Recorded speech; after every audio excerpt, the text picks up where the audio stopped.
Welcome back to the Deep Dive. Today, we're really getting into the architecture of the professional workday. We are. We've looked at these two very different work lives. A customer support specialist, Jack, and an English teacher, Emma. And we're using them to sort of extract the fundamental truths about modern work, right? The structure of it all. That's the mission. This isn't just about, what a 9-to-5 job is.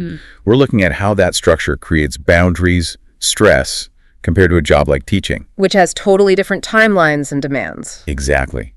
We want you to walk away from this really understanding the invisible framework that governs your own professional life. It's not a vocabulary lesson, it's a structural comparison.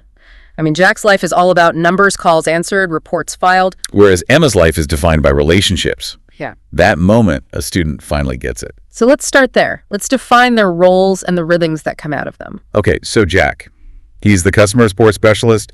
It is the quintessential desk job. Tied to one spot in front of a computer. Yep. His main function is, it's triage. Customers have problems, and Jack's job is to solve them fast, mostly through email and phone calls. And then you have Emma, the English teacher. Her work is so much more dynamic. It's a performance, really. It is. She's not just sitting. Her job is built around class times and that, real-time engagement with students. And you see that contrast right away in their schedules. Oh, immediately. Yeah. Especially with work boundaries. Jack lives by that classic, reliable 9-to-5 mantra. It's a very clean, defined box. It is. You clock in, you clock out. The expectation is clear. But Emma's rhythm is earlier. It has to be for the school day. Her classes start at 8:30 a.m. Which means her real day, starts way before that. And this is where their personal habits kind of collide with their professional needs. The great morning person divide. Yes. Emma thrives on this schedule. She's up at 6 a.m., loves that quiet time before the day, gets intense. It's like a buffer zone she creates for herself before the classroom chaos. Exactly. And then you have Jack. Who is explicitly not a morning person. Not at all. He's dragging himself out of bed at 7:30.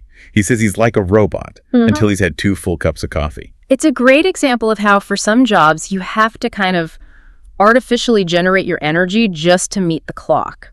And what's funny is the source material mentions he was actually woken up at 5 a.m. by his cat meowing. Oh, that's rough. It's a small detail, but it shows how a desk job leaves almost no room for error in that morning routine. You need that transition time to be functional by 9. So let's follow him into the office. He gets to his desk, but before he even touches the computer, he does the human thing. He does. He greets his colleagues, specifically Sarah, who sits next to him. It's that little bit of social lubricant for the office. And then the real battle begins. The old computer. Yes. The one that takes forever to start up. That inefficiency is just like built into his morning. But he uses that time, which I thought was brilliant. He does. He grabs his paper notebook, calls it his old style method. And he writes down his tasks for the day. It's like a low-tech defense against slow-tech. It's a great insight, isn't it?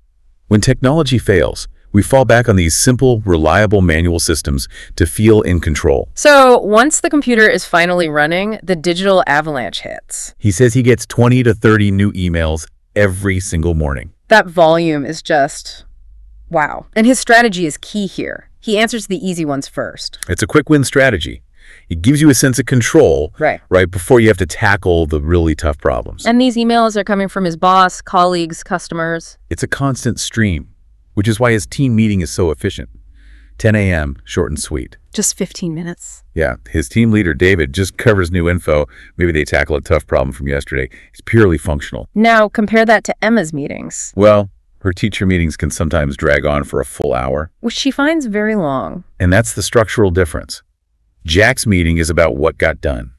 Emma's is about how to teach. It needs discussion, consensus, which is just not efficient on paper. For Jack, though, that meeting signals the end of his prep time. After that, his real work begins. The phones start ringing. Exactly. The shift from organizing to reacting. So as we get into the middle of the day, you see how they decompress. Jack takes a coffee break with his friend Tom. From another department, or not. And they talk about TV shows, weekend plans, work problems.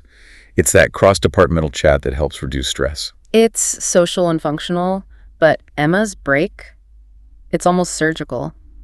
10:32 a.m. So specific. A quick snack, an apple, some cookies. Sometimes cake, if another teacher brings it in. Her break is rigid because the school day is rigid. She's tied to the bell. Jack can flex his break a little bit, depending on the calls. And before Jack can even think about lunch, he has to do his report. Yes. He has to feed the metrics beast, documenting every call, every problem solved. His boss loves to see the numbers. It really highlights that quantifiable pressure of a desk job, doesn't it? It forces you to be efficient. It does. And it probably encourages you to prioritize the quick fixes that make your numbers look good. Then lunch. And again, totally different cultures. Emma eats at noon in the teacher's room. A social but sort of contained environment. She always brings her lunch from home. Cheaper, healthier. Today, it was a chicken salad. Jack's lunch is at 12:30. Sometimes he eats in the cafeteria, which he says is just okay. But often, he eats at his desk while watching a video. He even admits it's probably not healthy. But it's quiet. And that says everything, doesn't it?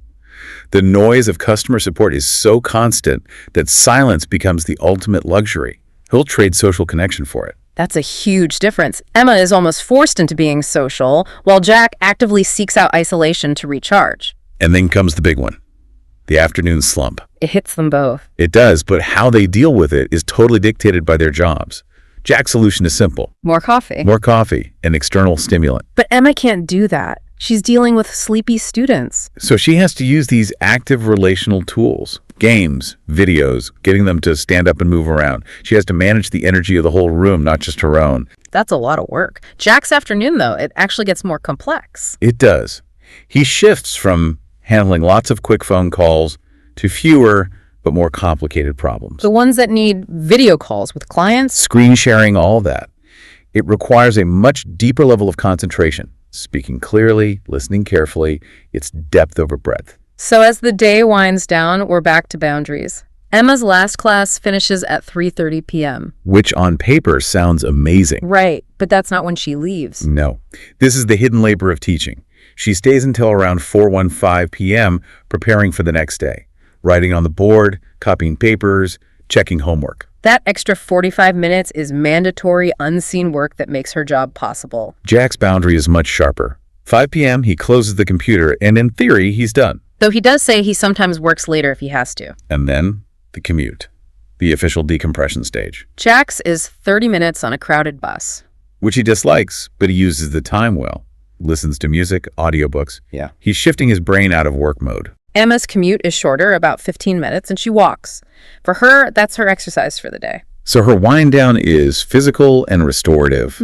Jack's is more cognitive and distracting. When they get home, though, they share the same thing, exhaustion. Absolutely. Jack's first move is to take off his work clothes and just collapse on the sofa. He needs physical comfort. Emma goes for mental quiet. She makes a cup of tea and just sits in silence for 5 minutes. They're both recovery strategies. And the great professional equalizer. Ordering takeout. Ordering food. Both of them admit if they're too tired, cooking is out, pizza it is.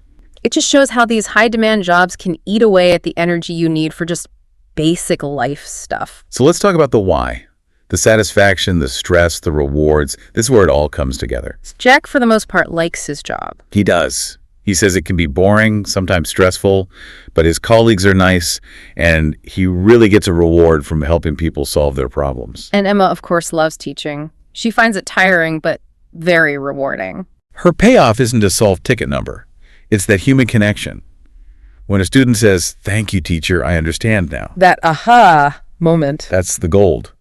But let's look at the stress, because it's so different for each of them. Jack's is external and aggressive. It is. Dealing with angry customers, it takes a huge amount of emotional labor, right? Right. Constantly using phrases like, "I understand, I am here to help you." It's a tool for de-escalation. And for his own self-control, probably. And then you have the physical stressors, the slow computer, the bad internet. Or the nightmare scenario. 3 phones ringing at once while he's fighting with a slow system. Emma's stress is the opposite. It's not aggressive, it's passive. The students who are just not interested. Exactly. They're looking out the window, talking to friends. And she says it makes teaching hard and, her words, a little sad. It's the emotional weight of putting in effort that isn't returned. She also mentions the slow internet, though, when she wants to show a video and it just buffers. So bad technology is the great unifier of workplace frustration. It really is. So what about the best parts of the day? For Jack, there's simple forms of relief. Lunchtime, laughing with his friends, and that amazing feeling of closing the computer at 5 p.m. He met the deadline of the day. For Emma, The reward is purely relational. When a student finally understands something hard, or the whole class is just having fun learning. And that leads right into work-life balance. Jack is pretty successful at it. Because of that rigid 9 to 5 structure. Yes. He shuts the computer and he compartmentalizes. He doesn't think about work again until Monday. Emma can't really do that. Not in the same way.